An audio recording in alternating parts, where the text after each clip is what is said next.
A beautiful sunset there, but unfortunately we've had a bit of a situation here, and yeah, it's a little bit sad, but I'm hoping I can turn it around. Both our cats came back with a baby rabbit. It's old enough to be off its mother's milk, but unfortunately every time I tried to release it, it just froze and went to ground and wouldn't do nothing. That is a little bit unusual. They will run off. I've examined it. I can't see any damage, but I've actually got it in a crate where the cats can't get hold of it. I've put some food and water. It's got a large plant pot which I've completely enclosed, except for a slit for it to come out on its own accord. It's full of straw. It's warm. It's dry because it's underneath my woodshed. I have nowhere else I can store it. So yeah, in all intents and purposes, we've got to wait till tomorrow morning. It's perfectly safe. It's that wire cage. Nothing can get into it, and obviously it can't get out to then fall foul of the cats. But unfortunately, small little creatures, once they've been caught by possibly a cat, they do tend to go into shock. But tomorrow morning we'll have a look and see where we are with this situation. Well, it's a nice morning. The mist has dropped back into the valley, although I can still see the remnants over by the farm. But yeah, I've got to feed the chickens and check on this rabbit, so we'll get on and do that. Well, there's some news regarding chickens and the avian flu pandemic, or shall we say outbreak, that has happened or did happen. As you can see, I'm uncovered there now. I still keep those on the very top, but they have access to sunlight, and amazingly they've been in there scratching around, and they spend time in that part of the run as well. But obviously they're here because I'm going to feed them. Now, I do have a little bit of an issue with Bluey that I have to sort out. It's part of a condition that she has, but I'll deal with that later on. So, yeah, come on girls. There they go. Yeah, these cats, particularly this one here, will bring back live quarry. Casper tends to bring it back already dead, but I believe, obviously, because it's living, this is the offending cat, and when they bring it back they tend to play with it, which is cruel. Usually by the time I get to any rabbit or wildlife, it's already dead by the time I get to it. But this time I managed to actually catch it, just to say it was brought into the garden. So you can clearly see what I've done. I've got a oversized plant pot in there, and I've made a little bit of a compartment with some sticky tape, and I've put straw in there, and it's hiding away. It hasn't touched none of the food I've chucked in there. I've got water. Nothing got into it, as you can see. It's pretty secure. It's how we transport chickens, and possibly cats sometimes. But yeah, it served its purpose, but I didn't want to release it last night because the cats would follow me and take it. And indeed, I did go for a little quick walk up the road after this, and both cats followed me, and I saw rabbits scattering everywhere. So, we're going to get the school run done, and then after that, Jamie will round the cats up because they respond to her calling because she feeds them. We'll lock them in somewhere, and I'll walk up the road and release this rabbit. But yeah, I've got to actually get in and have a look at it. So I've just moved a bit of the straw, and he did jump out of the way, so it did make it through the night. It's always worry shock will kill them. You may just be able to see him in there, or the fur. I'm not going to mess about with him too much till I'm ready to release, because I want to give it as little shock as I can. But it's made it this far, so there is hope. So yeah, let's get the school run done, and then we can deal with releasing this rabbit. And obviously you'll get to see it then in its full entirety. Yeah, as somebody who's lived in and around the countryside all my life, this isn't particularly, what's the word, upsetting to me. I have hunted when I was a younger man, and indeed, I don't hold any strong views either way on hunting. Um, but ultimately, I'm not, shall we say, somebody that has no sense or feelings or no compassion. So it was within my ability to save that little rabbit. Um, the cats are fed twice a day, so this was purely for their hunting instinct. So I just felt it was right that I because I could have saved this little rabbit. Like I said, most times we don't get that opportunity, it's already dead, but this time I could, so I really didn't see any reason why I shouldn't. So like I said, we'll release it in a moment. Like I said, it's made it through the night. I still can't, it's hopping around in the back of that little container, so it doesn't seem like the cat did any damage to it, and I can't see any blood. So this is as far as I can particularly go with it. And it is a wild rabbit after all, and we'll just put it back into nature. And obviously if it was extremely hurt or damaged, you would have to consider whether you would then take it to a a vet, a shelter, or even if it would be shall we say kinder to put it out of its misery. But like you said, like I said, you can see that one's fine, and we'll give it a go and leave it to nature. Yeah, so the garden area is fully turned over. It's been given some enhancers, and it actually is now all sown, and you can see by those pegs everything that we've got there. It's not a huge area, but we should get some crops out of this. It's obviously the beginning of May. I could have got all this in the ground earlier, but I've done what I've done, and we'll just have to wait and see what does actually come up. Well, that's the last of the tulips gone. We are totally sold out, and the craft fair that we went to the weekend, the wife did, and the kids are roaring trade. Next on the list for sale will be these buddleias, and they've really come on. Like I say, we've got a variety of colours, so there's always something there for people to look at in regard to different colours. The fig tree we rescued has made it through the winter, and it's throwing leaves and buds. And against this wall, it should be sheltered from the worst of the weather, and it does get a bit of a sun trap here, so hopefully we'll start to see this one really flourish. These here were actually basically being given away, and we're on a site and nobody was responding to them, and nobody seemed to want them, so we responded, because obviously we got two young boys, and have picked them up. And my boys have had a fantastic couple days bombing around the garden on these, and it's been free. And like I said,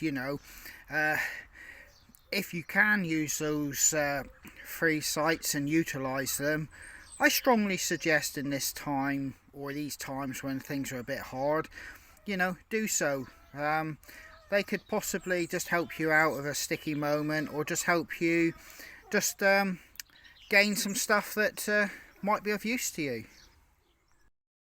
On the way home, I've just done the school run. I'm very quickly just going to pop into this church and just give you a quick little look at what really is just a Cornish country church. It could sit anywhere in England, Scotland or Wales, I suppose, but this is in Cornwall, so I'll let you have a little look. Nice well kept path going up. You can hear the crows and rooks. Morning chorus before they go out into the fields to scavenge. Not scavenge, look for food. But yeah, really a place of peace, calm tranquility. Making my way around the side, and we'll look up the actual church tower or spire. It's high, but not as high as the one at Lincolnhorn. That looks really nice, and the path splits in two directions, going back up onto a road and around to the main entrance lobby to the church. Stained glass window with writing. I'm not sure if that's Latin. I can't see, because obviously to me it would be back to front, I believe. And there's no sun coming through it from this angle. So here's the main entrance and lobby. Looking back up to the spire, which has the clock face on it. And yeah, you can see that's what's it, 5 to 9.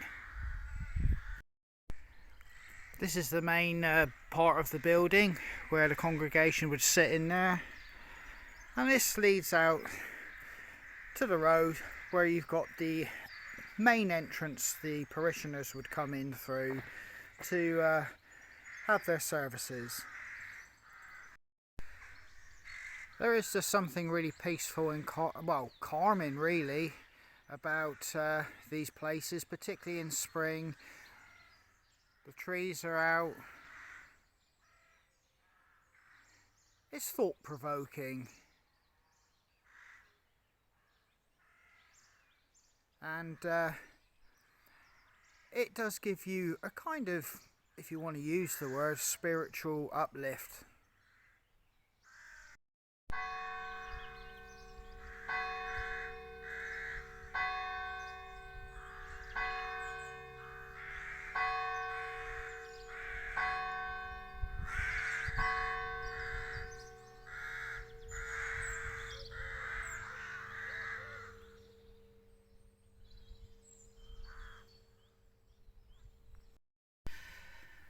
Well, I better actually make tracks to get home and sort this little rabbit out. I've given Jamie a chance to get things sorted so she can give us a hand with sorting this little rabbit out. And it's had a little bit more time to just get itself together, calm down. Like I said, the biggest concern with these small animals is shock. And when they're actually caught by a predator, they will go into a state of like paralysis, where you would think they'd be struggling and fighting for their very life within, giving everything. But it's almost like an acceptance these small creatures would go in, or prey. A lot of prey animals do that. It's kind of like an acceptance to their fate, and they just go limp and just accept it. I did actually see that with a fox one day when I was out running down a lane. It had just that very second caught a rather large and substantial rabbit. And that rabbit was kicking and going, giving it everything it's got. But within 5 seconds, it just stopped, it went limp, and it was hanging in its mouth. I gave chase after the fox well, a fox, as you can imagine, even with a rabbit in its mouth, was a lot faster than me. We were in a steep lane, so it couldn't just shoot up the banks into the hedge. And we were running down this lane. I followed it for a good few seconds. I just felt like I did with this rabbit. I just felt like, if I could, I would. But in the end, I had to give up. I was huffing and puffing. The fox actually just stopped, turned, looked at me. We made total eye contact, and I could see the rabbit was totally limp. It was alive, but totally limp. And the fox just then trotted up into a hole in the hedge and was on its way. So yeah, with these prey animals, you've got to be careful about shock. So, I think we're okay with that at the moment. We've given this one enough chance to get over its ordeal. It's had a chance to calm down. And like I said, I've checked it over. There's no damage, no blood. So I will now, go and release it.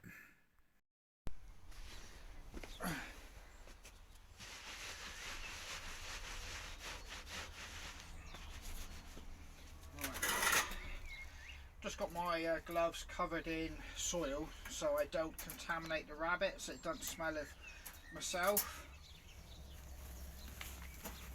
And let's get him out.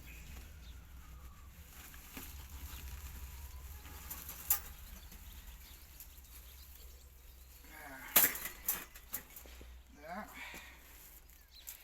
And there's the baby rabbit. Like I said, he's not injured in any way. I've checked him over. He's full of life, so that's a good sign. And I'm going to go and try and put him back where I know there's a lot of rabbits. And that's a little baby rabbit. You're scared of him? Okay, right, I'm going to take him and relocate him with his wild friends.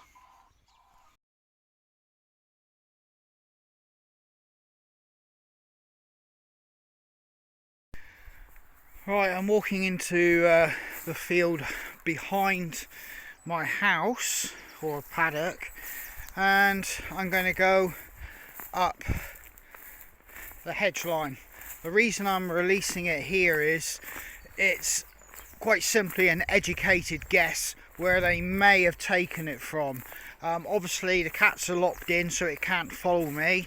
I do not have which direction this rabbit would have been taken, but like I said, I'm taking an educated guess, and I do know there's rabbits in here. I'm just looking for a burrow and I'll release it there. But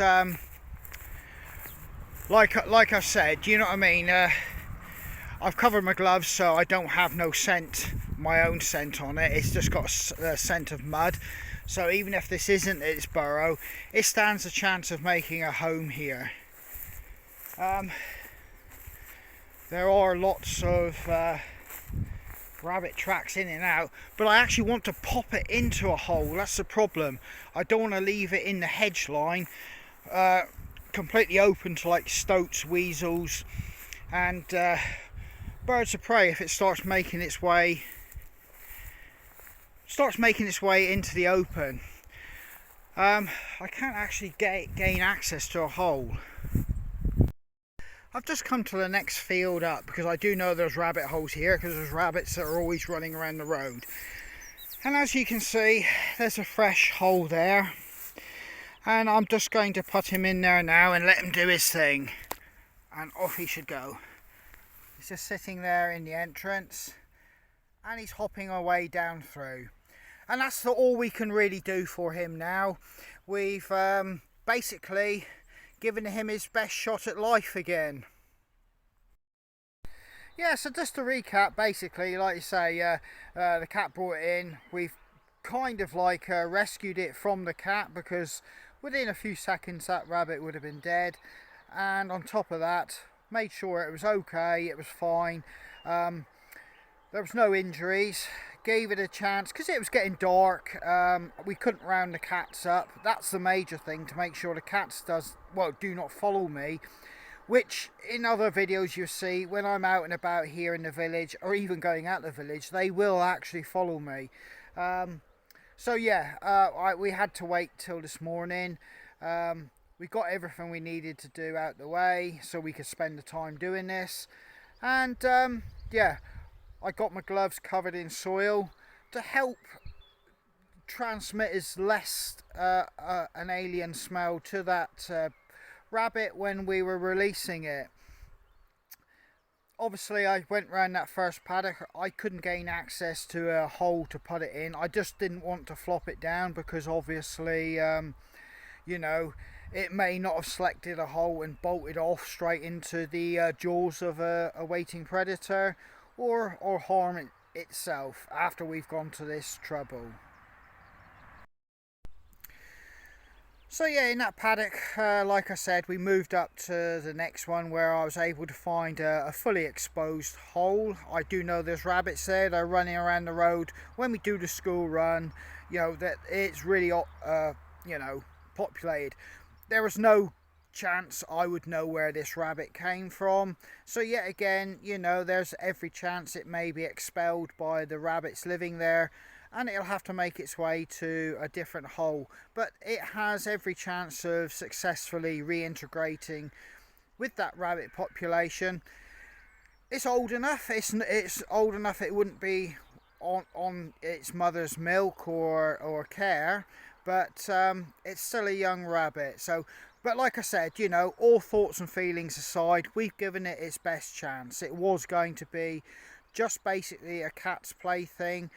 Our cats are fed, but obviously you can't suppress the hunting instinct, and it wouldn't have been eaten in its full entirety. So that in itself would have been unnecessarily wasteful to, you know, natural resources, i.e. the rabbit. So I don't feel too bad. I feel we've done the correct thing, and I hope it makes its way on to have a you know, as much of a rabbit life as it can. So yeah, well, move on to something else now what's got to be done during the day.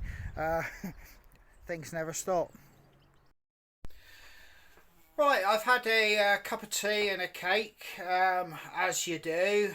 You know, you could probably do with doing away with that, but you know, what's life without a cup of tea or a coffee and a piece of cake? But anyway, I'm in the workshop and I've now got a stick in my hand, and I've got a commission that I'm about to start to do, and it feels good to get back to crafting, because it's been a good couple weeks since my last custom order has gone through this workshop, and indeed we're waiting to try and come up with a solution to our stall, which gets hit by so much of the sun because it's south facing. I've had to bring my stall in because my stock was getting sun damaged due to the fact, as we all know, the financial doom and gloom has reduced sales for myself and passing trade. People are keeping their hands in their pockets, and I'm doing the same, so I have full understanding. I've already alluded to the fact that this isn't my main income. I do have another, shall we say, role I perform, but yeah, it's still an income I had that has been severely reduced by what's happening out in the world. But you know, that being said, it's that time of year, and you know, people want to be out, and I've got to now start crafting, to be honest with you, with a bit of earnest, because we're determined to solve our, you know, shall we say, location and selling problems we have with our store as to regard to the harsh environmental conditions on these products when they're sat out there for slightly longer than they used to be. Yeah, I've relocated myself down into the woodshed to continue this, the shaping and sanding and forming of this hiking stick. Quite simply, as I've addressed it 1,000 times in other videos about hiking stick making, you know, the mess is better off down here in the woodshed than it is up in the workshop. But I'll just show you quickly the tools I'm using. So basically, I've drilled the lanyard hole, I've straightened this stick as good as I can without you could sometimes a stick can only go so far as it can go, or you can actually damage it, but that's a good piece of wood, and you know, that's a good blank to start with. Obviously I've got 2 rasps, file, penknife, saw, a homemade rasp, sanding blocks, and obviously a tape measure to measure, obviously a mask. And yeah, you can see I'm going to be spending the next couple hours down here working on this blank.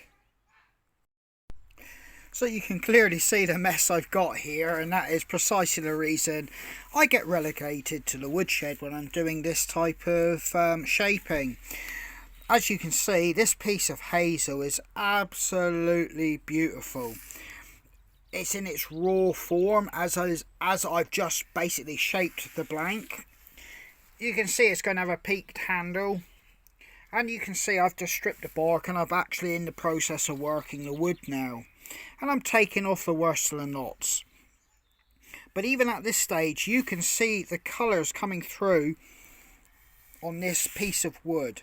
Absolutely gorgeous. You cannot beat natural wild wood in the sense that it's not commercially grown. Look at this. Well, I'm not sure if that's bacterial infection or whether that's been where, because there was a vine on this piece of wood at some point. I could see it on the outer bark. So I don't know if that interfered with the internal parts of the wood, but in any respect, that's going to produce some beautiful colourings when this is finished, oiled, and then polyurethaned. This is going to be an outstanding stick. It's kind of crazy actually to say this, and it might sound implausible or unbelievable, but there are a lot of cases I start working a piece of wood, and just before I start making those first few cuts into it or passes of like the planes and rasps, I can actually remember where I harvested it and when I harvested it, and that is so satisfying that, you know, I can think back to when I actually was out hunting for this particular item, you know, actually salvaging it, you know, bringing it back in. It's, you know, dried for like 12 months, you know, in most cases before I get to work it, and here it is in my hand, and it's going to become a treasured item for somebody. So, you know, that is an extremely satisfying process from start to the end. And I've said it before, you know, the cost of these items that I sell them for doesn't represent the work I put in, but sometimes money doesn't compensate for everything, and this very thought that I've just talked about there, from the initial harvesting, or even the concept of when and how I'm going to go out and get it, through to this process, is absolutely, you know, it is truly a satisfying process. But yeah, I'm going to actually get out and do a little small little hike, nothing extravagant. I just feel today I just need to get out and have possibly just maybe 1 or 2 miles under the belt, just to have a little look-see around. The weather's not really cooperating much. It's dry, but there's a lot of wind. But I just want to get out, and who wouldn't want to? It's that time of year you just want to be outside. Well, light is beginning to fade, and I'm going for a little walk, but I'm going to a secret little location actually. It's a hidden orchard that nobody really knows anything about.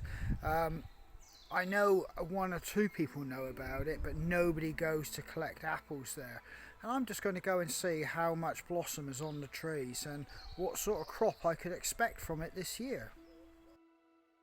Well, I've made my way here. It's not particularly too far, and it's tucked away in a corner of a field. At one time this probably would have been an orchard that would have been picked. It looks like there's probably 5 or 6 trees. They're all in a really bad state of repair. They're old, dilapidated and falling over, wind damage and everything that an uncared orchard would look like. But as you can see behind me, already one of the trees has got a lot of blossom on, so I could yet still be picking 1 or 2 apples from here this year.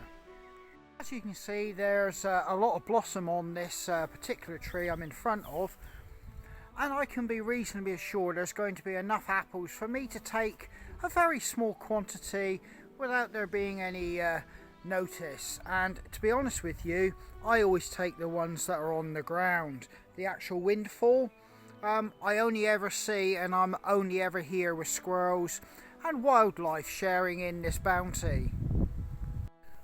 I'm here and I'm actually standing under another apple tree. There is blossom on it, but it's very sparse. This one looks to be coming to the end of its life, I would say. It's not looking in the best of conditions, even though it's standing firm upright. All the branches, everything just looks pretty much spent. but there is blossom on it, but I really have to look for it on this tree.